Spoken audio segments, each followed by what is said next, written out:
नमस्कार दोस्तों, हार्दिक बधाई आप लोगों को। आपने मुख्य परीक्षा पास की है।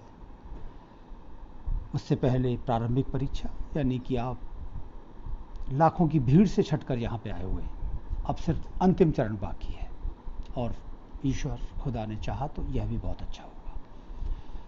चंद बातें जो आपको ध्यान रखनी है साक्षात्कार में। मेरा छोटा सा परिचय, प्रेमपाल शर्मा मेरा नाम है। मैंने भारतीय रेल में 1981 सिविल सर्विसेज यूपीएससी के थ्रू ज्वाइन किया और बहुत सारे अलग अलग पदों पर अखबारों में कॉलम लिखता हूँ। पहला, आज से ही हर तनाव को छोड़ दीजिएगा, रिलैक्स। हम रिलैक्स रहते हैं तो हमारे अंदर बेहतर ढंग के विचार आते हैं, मौलिक विचार आते हैं, इनोवेटिव बातें आती हैं। हम किसी प्रश्न का उत्तर रटा हुआ देने के बजाय तुरंत जो सामने आएगा बेहतर दे सकते हैं। इसलिए जब साक्षात्कार कक्ष की तरफ बढ़ें तो आप बिल्कुल एकदम कूल शांत आप प्रवेश किया। मत भूलिए, गेट से ही आपको पूछना पड़ेगा, मे आई कम इन सर, या सर क्या मैं अंदर आ सकता हूँ। वो तुरंत यस कहेंगे। पहला कदम, आप सीधे कदम बढ़ते हुए, अक्सर बड़ा हाल होता है, आगे बढ़ेंगे, कुर्सी के पास जाकर जैसे ही पहुंचेंगे आप अगला कदम, गुड मॉर्निंग सर। अगर मैडम चेयरमैन हैं तो good morning ma'am, good morning sirs. और अगर मैडम मेंबर हैं तो पहले चेयरमैन को करने के बाद में गुड मॉर्निंग मैम। उम्मीद की जाती है कि वे तुरंत आपसे, आइए mister Gupta, mister Yadav, mister Sharma, बैठिए। जब वो कहें तब आप सीट पर बैठिए, ठीक है। इंटरव्यू अक्सर चेयरमैन आपकी बायोडेटा से शुरू कर सकता है। मैं फिर से कहूँगा, आप बिल्कुल रिलैक्स, अपनी ओर से मत उम्मीद कीजिए कि कोई ये प्रश्न आएगा या दूसरा आएगा या इतिहास आएगा या सिंधु घाटी सभ्यता आएगी, कुछ भी नहीं। आप उनके महत्वपूर्ण पक्ष है कि आप उनकी प्रश्नों के एक एक शब्द पर ध्यान देंगे। शुरुआत होती है, मिस्टर यादव आप मैनपुरी के हैं, गांव में रहते हैं या शहर में? बिल्कुल सहज।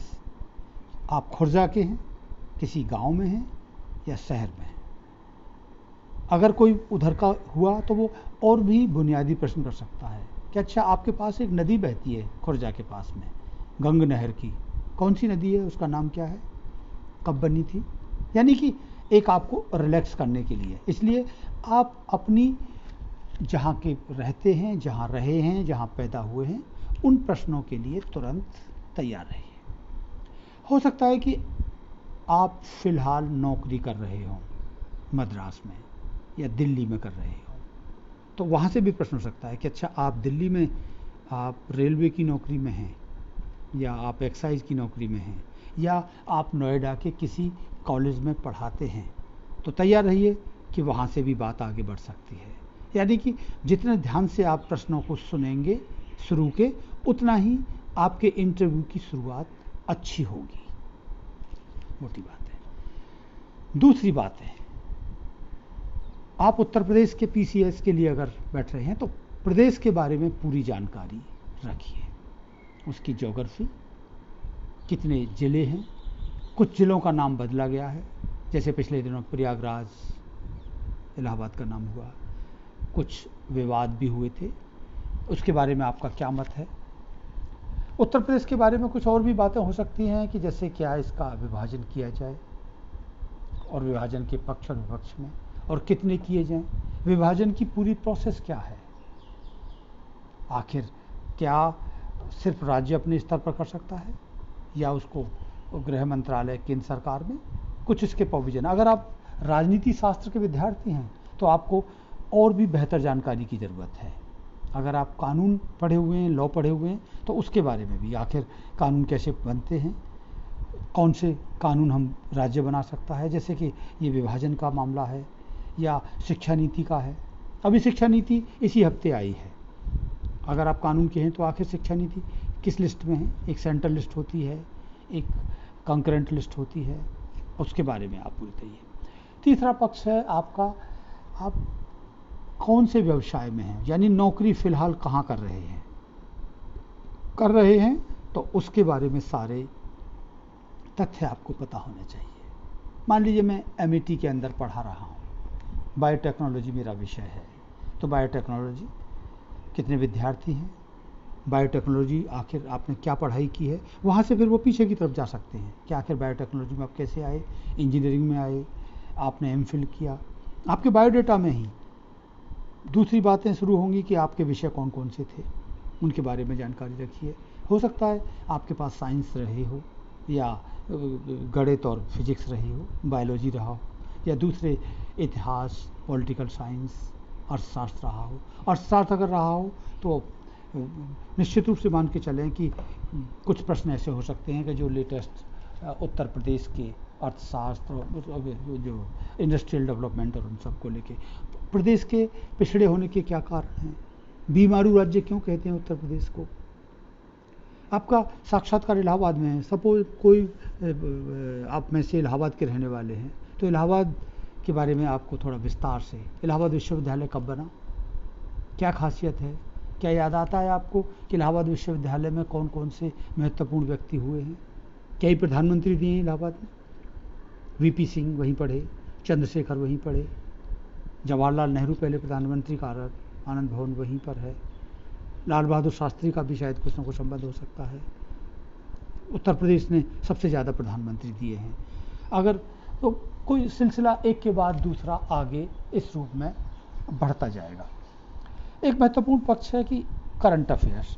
इस समय हम कोरोना के दौर से गुजर रहे हैं। आखिर कोरोना और पुराने जो सार्स था या दूसरी जो बीमारियां रही हैं, वो अगर कोई बायोलॉजी का विद्यार्थी है तो महत्वपूर्ण बातें बायोलॉजी की कि हमारी मुख्य बीमारियां कौन कौन सी हैं उत्तर प्रदेश की। कोई गोरखपुर का है तो बहुत सहज प्रश्न है कि आजकल बारिश के दिन चल रहे हैं, इंसेफेलाइट्स जैसी बीमारी होती है, क्यों होती है, आखिर मच्छर उधर की तरफ क्यों हैं। कानून और व्यवस्था, विकास दुबे का मामला, अभी पिछले दिनों कुछ अपहरण भी हुए हैं। यानी कि एक आपके व्यक्तित्व की पहचान एक चौकन्ने व्यक्ति की, कि आप इन सब चीज़ों को, रटे हुए प्रश्न नहीं कि जो सिलेबस में, भूल जाइए कि आपने सिलेबस में क्या पढ़ा था और 100 में 100 नंबर आए थे या नहीं आए थे, आपके कितने भी आए हों, उससे वो परीक्षा पर आपकी हो चुकी है, उनके पास में आपका कोई ऐसा रिकॉर्ड नहीं है।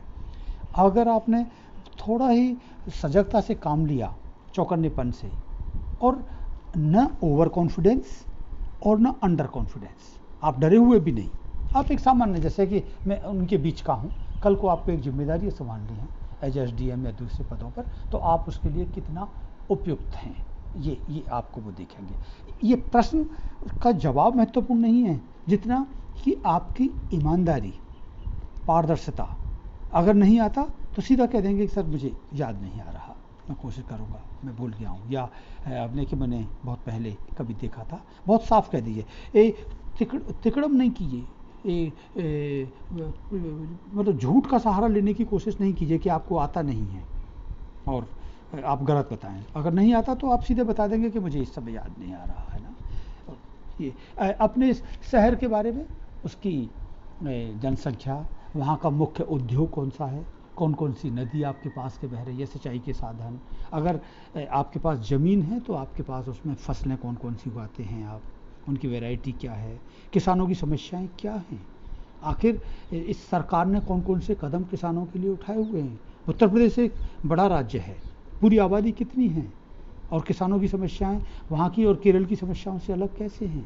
हम केरल मॉडल या गुजरात मॉडल, कुछ प्रश्न ऐसे हो सकते हैं कि आखिर हम क्या करें, उत्तर प्रदेश क्यों पिछड़ा है, बिहार से अगर है तो बिहार में बाढ़ और दूसरी स्थितियाँ हैं, तो इन सारी बातों को आप, हॉबी का प्रश्न महत्वपूर्ण है, आपकी हॉबी क्या है। अक्सर रीडिंग हैबिट कर देंगे तो अच्छा रहेगा, क्योंकि अखबार तो पढ़ते ही हैं, हो सकता है कोई नॉन फिक्शन भी पढ़ता हो, फिक्शन भी पढ़ता हो।